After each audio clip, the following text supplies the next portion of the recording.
आम्ही जे सांगतो की आम्ही सर्वांना बरोबर घेऊन चाललोय, आमच्यामध्ये भेदभाव नाही, माणुसकी हीच आपली जात आहे आणि त्या प्रकारे आम्ही त्या रस्त्याने, तुमचाही तोच विचार आहे.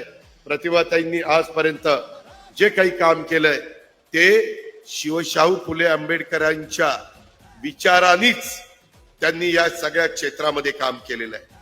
त्याच्यामुळं ताईंची, माझी, भुजबळ साहेबांची, नरहरीची, माणिकरावांची, अनिल भाईदाची विचारधारा ही वेगळी नाही, ही एकच आहे.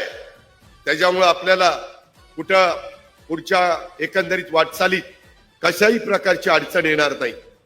आज मी आदिवासींच्या करता वेगळा निधी देण्याचं काम करत असतो.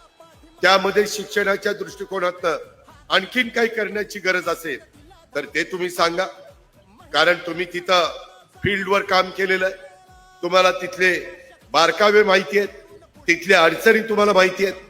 आपल्याला एवढा मोठा निधीचा विनियोग पैचा चांगल्या करता केला पाहिजे. त्याच्यामध्ये मुलांना, मुलींना डीबीटी आपण केलेलं आहे, त्याचा खरोखरीच फायदा होतो का, त्यामध्ये काही अजून बदल करायला पाहिजे का, या सगळ्या गोष्टी या पण आपण आम्हा लोकांच्या लक्षामध्ये आणून द्या आणि तशा पद्धतीनं आपण पुढं वाटचाल करण्याचं काम करूया. महाराष्ट्रवादी रे.